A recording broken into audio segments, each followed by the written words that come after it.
Thanks so much, Mr. Chairman. I appreciate all the comments made by the witnesses, and obviously this is a challenging issue. I do note that since there's been extensive use made of statistics, I just thought I'd read some of the more current ones, and for the year 2024, which admittedly we're only about a quarter of the year in, so I want to be mindful of that. But as I understand it, according to the Metropolitan Police Department statistics, a homicide in 2024 for the same period in 2023 is down 31%. Assault with a dangerous weapon is down 32%. Robbery down 8%. Violent crime overall down 16%. As it relates to property crimes, burglary is down 19%. Motor vehicle theft down 30%. Theft from autos down 23%. Arson is down 40%. Property crime down 11%. I just make and all crime down 12%.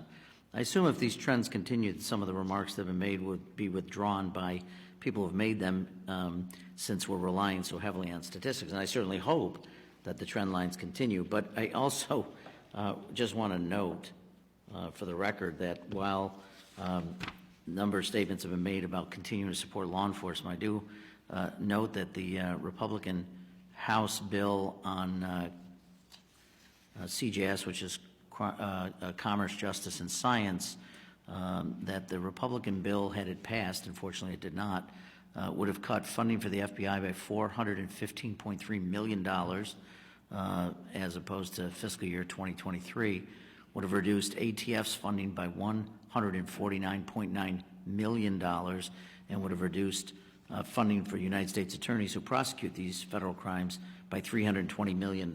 So for folks who continue to talk about supporting law enforcement, some of my colleagues either have amnesia or don't recognize the importance of supporting law enforcement at the federal, state, and local levels. I want to ask you, Chief Manger, particularly since you have responsibility for the Capitol complex, and this hearing is really about Capitol Hill. In fact, it's titled Safety on Capitol Hill, and you have responsibility for that. You mentioned in your testimony that the Capitol Police confiscated an M4 style ghost gun near the Senate Parks, stopped an assault rifle from getting to Capitol Hill, and arrested an individual with a high-capacity magazine. I also know you have experience as a police chief in both Maryland and Virginia. How are these guns making their way into Washington, D.C.? Typically, they're coming from other states. And I can tell you, having been a police officer in Virginia for 27 years, Virginia's got plenty of guns. And many of those guns are making their way into Washington, D.C.? They make their way to a lot of places. And would in your opinion, your professional opinion, would the Capitol campus and the area immediately around it be safer without M4-style ghost guns, assault rifles, and high-capacity magazines on the streets? Certainly in the wrong hands, yes. Yeah. Do you believe your officers would be safer if it was more difficult to obtain M4-style guns, assault rifles, and high-capacity magazines? So any police officer is safe when there's fewer guns around, in my view. I want to ask you, you've talked about, and others have mentioned, the attacks that have occurred on members of Congress as well as staff. And what are the safety resources available to members and staff when they're off Capitol grounds in D.C.? You mentioned a little bit in your testimony. I wonder if you could just expand on that. So we do, as when we have congressional events that are off campus, we certainly want to provide escorts or resources. And one of the initiatives that we're looking to do is to reach a memorandum of agreement with MPD so that when we have a congressional event, I'll give you an example like the congressional football game or the congressional softball game, that we have authority to take action should something happen. We have that in the extended jurisdiction zone. If we can have that at any congressional event, no matter where it might be in the city, that would be of great benefit to us because, again, we're not trying to replace MPD. MPD is the best partner we have, but we can supplement and focus more resources when our community is in and around the city. Very good. I want to join with you, Mr. Chairman, and certainly thanking the officers of the Capitol Police Department, MPD, who put their lives on the line every day. We're completely grateful for your service and for your sacrifice, and we'll continue to support your efforts. And with that, I yield back. Gentleman yields back. Dr. Murphy is recognized for 5 minutes. Thank you, Mr. Chairman. Just a point of inquiry. Can we subpoena the D.C. City Council? Do you know if we're able to subpoena the D.C. City Council? We do have that authority. We invited Mr. Charles Allen. Mr. Charles Allen rejected the invitation to attend. We did not. I don't know why this crime and the safety of individuals within this community is a partisan issue. I don't get it. I don't get it. Bullets can kill Democrats just as well as they can kill Republicans and innocent individuals. There is a reason that criminals should be prosecuted. I'll remind our colleagues that money for prosecutors doesn't matter if the laws don't allow them to be prosecuted, period. So, I'm just going to remind everybody here, the Michael Brown incident in St. Louis was a tragic one, but the bullet holes were in the top of his head, showing that he did not have his hands up. He was charging the police officer, period. That's when so much of this started, and truth matters when we're dealing with these things. This is infuriating. It's absolutely infuriating. We're allowing a city council to let havoc be wreaked in this town because they don't like law enforcement. It's time for the adults to come back in the room and make this country and this city safe. Questions to, our Mr. Pemberton. Can you tell me when we're dealing with police chases, what the policies are in this city? The Metropolitan Police Department has very strict policies on vehicle pursuits. The only vehicles we're allowed to pursue would be when a violent felony is committed and if we believe there's an imminent threat of serious bodily injury or death if we don't pursue that. Well, tell me about carjacking. What happens with those? In certain circumstances, officers would be able to pursue those vehicles. In reality, most of those pursuits are called off by management officials. Because of what reason? The perceived danger that there could be, or possible bad public relations for a vehicle pursuit. I had a condo here in town. There were 5 shootings in 3 months. My wife would take our dog out just in the median to relieve itself, and I felt no longer safe for my wife. And I'll be damned if I'm going to risk my life coming up here to serve the people of North Carolina and serve the country and get shot doing it, just because the city council here is absolutely derelict in their duty to protect the citizens in which they are charged. Just following up with that, as far as jurisdictional grounds, what happens if the police chase an individual outside D.C. into Maryland or any of the surrounding communities? What happens with that chase? In certain circumstances, Metropolitan Police officers would be permitted to pursue a vehicle into other jurisdictions, but most often in reality those pursuits are called off. When you have discussions with the city council, what's the tenor of those? Are you immediately, because of the role in which you are placed, are they immediately adversarial? Yes. Many of the meetings that we've made with city council members that we thought would be productive, they would send low-ranking staff members and not show up themselves. And then we would try to have conversations with those individuals, which I would imagine were not even related. It's interesting, D.C. wants statehood, and this is the type of legislative body that they demonstrate themselves to be. How in hell could people want that, anything other than reasons than being political, that they want 2 more votes in the Senate? They have not shown the ability to protect their citizens.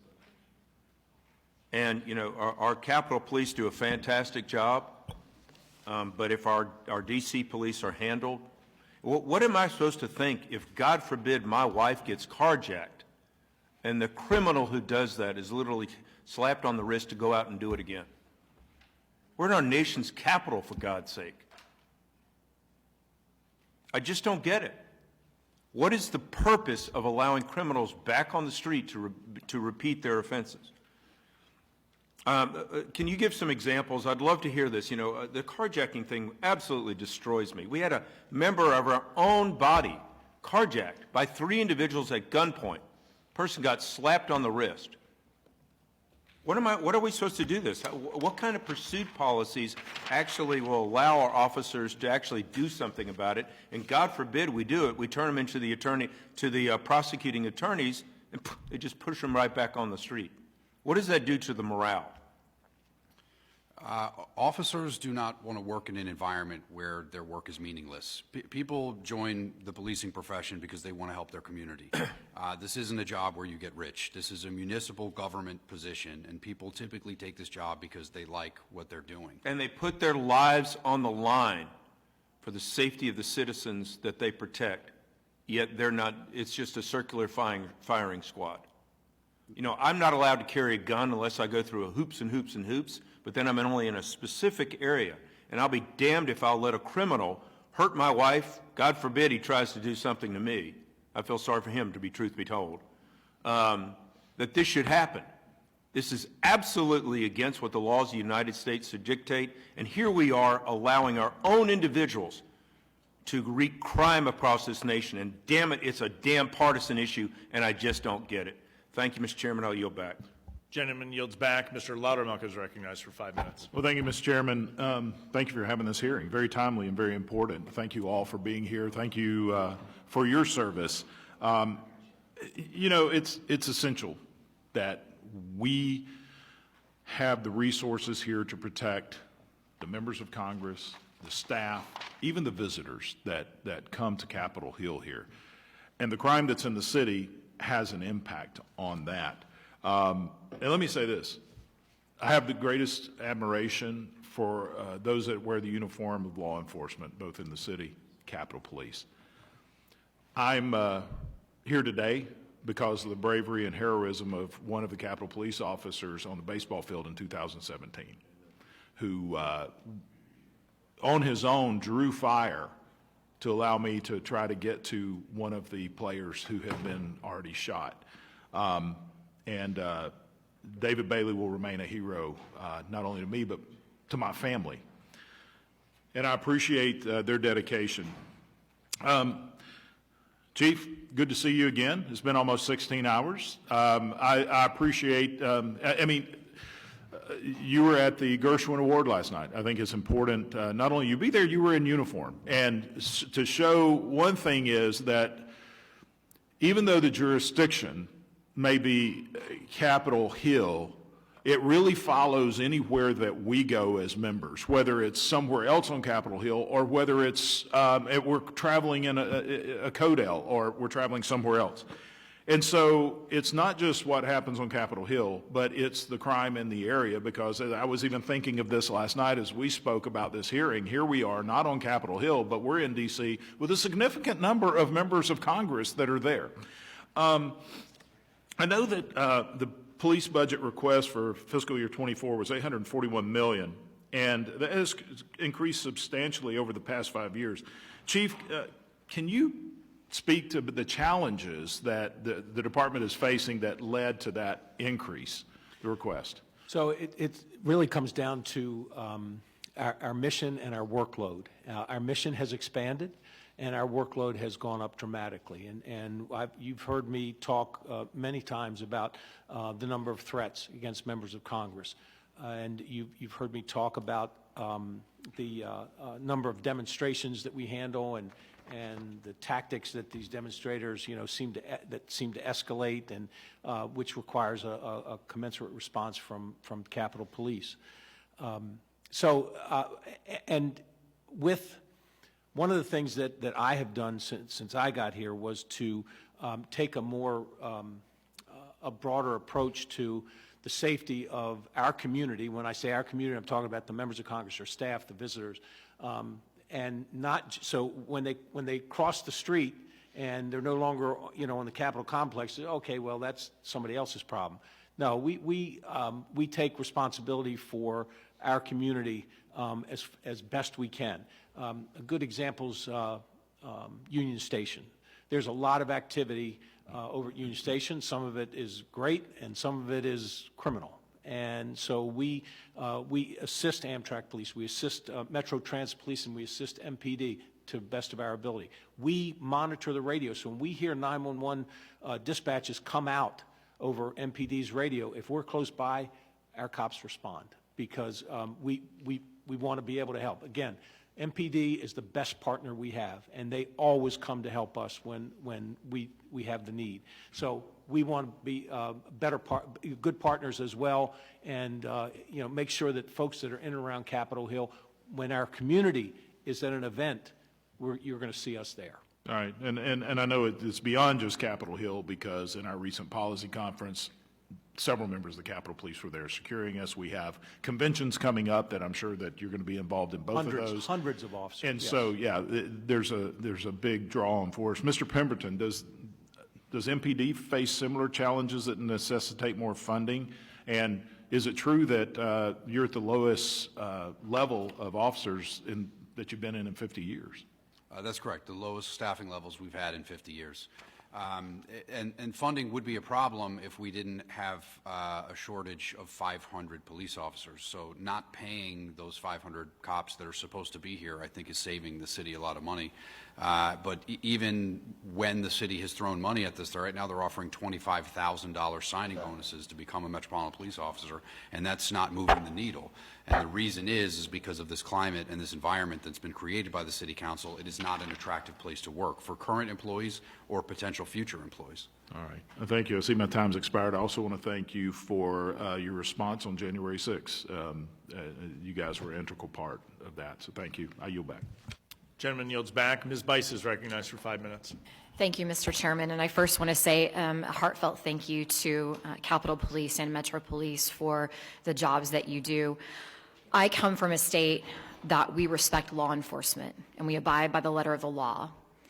And every week that I get on a plane and I fly to DC, my husband wonders if something is going to happen to me while I am here, working, serving the people of Oklahoma's 5th Congressional District. It is absolutely infuriating to me what is happening to the nation's capital right now. People call my office excited to come this summer to tour the monuments, to bring their children. And one of the questions they're asking my office is, can you tell me about safety? Why in the world do we have to have a conversation with visitors to the U.S. Capitol, the heart of this country? We have to worry about safety. It's just appalling. And I think it should be noted, the majority of the members, have been popping in and out, but we haven't seen the majority of the Democrat side attend this hearing, nor did they offer up a Dem witness to be able to ask questions to. As my colleague, Dr. Murphy mentioned, this isn't a partisan issue. This is a safety issue. And it was brought up at the beginning of this hearing by the ranking member. There was a discussion about gun violence. This isn't a gun violence discussion. This is a prosecute the crimes that the individuals are committing in this city problem. And it was referenced that we are arresting young people under the age of 24 and not prosecuting them. The DC City Council and the mayor of DC should be held fully accountable for the crime that's happening in this city. It's infuriating to me. Chief, I want to start with you. How is the USCP trying to, suppress or deter crime in the Capitol Hill area?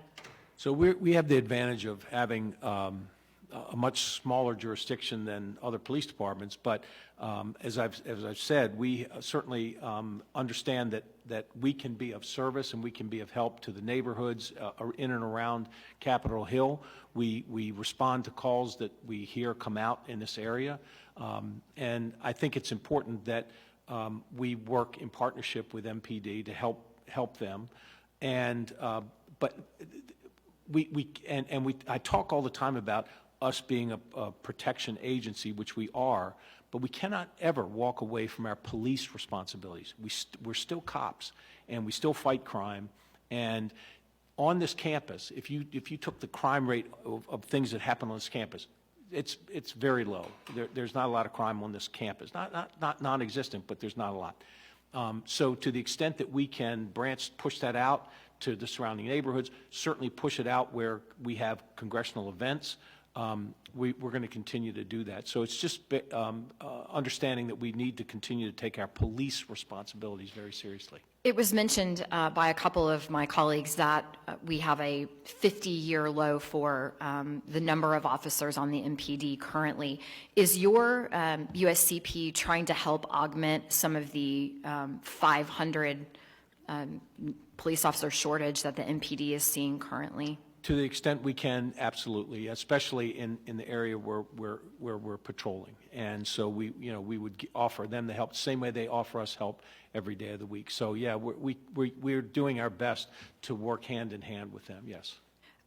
If I can also just ask, what do you think that proactive measures that can be taken by either members or staff to try to, protect the safety of people in and around the Capitol? What should we be doing? So we offer a fair number of services in terms of escorts, in terms of what we call law enforcement coordinations, and it still frustrates me that the participation rate, the request rate for those services is very low. So just encouraging your colleagues, encouraging staff members, encouraging, at any event that you all might have to let us know so that we can help either coordinate with the state and locals who are in the jurisdiction, or we can be there ourselves. The last thing I think I want to read, which I think really gets to the heart of the problem, it has to do with some of the police reforms that have come forward. And I would say that DC isn't prosecuting the crimes, not just these individuals that are being classified as youth that are under 24, but a myriad of other crimes as well. There were over 15,000 crimes committed, according to the report that I have in front of me, but more than 10,000 were not actually prosecuted. And I think that's part of the problem. Maybe the DC City Council should look at changing their statutes to allow for an elected DA to be able to hold a DA accountable. And with that, Mr. Chairman, I yield back. The gentlewoman yields back.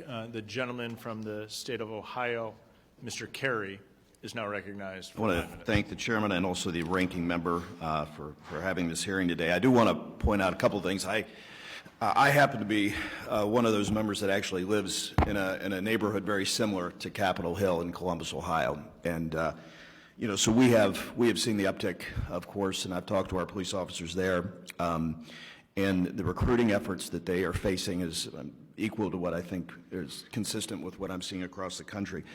I also do want to point out that, when you reach a certain age, a lot of your staff tend to be about the same age as your children, and we had 3 of our young staffers that were just walking back on Capitol Hill. One of them is here with us today, that were attacked by a homeless guy with a knife. And, as a father, you hear that, and you view these young staffers as professionals, but you're mindful. So anyway, along those lines, I do have a few questions. Chief, I'd like to kind of start with you. As we know, the Capitol Police expanded jurisdiction reaches beyond the Capitol campus itself into some of those surrounding neighborhoods. And you mentioned this in your written testimony. You also highlighted it. And you described some of the multiple incidences that you've responded to in the crimes in the nearby area. What are the greatest challenges that you face with the jurisdiction of these neighborhoods?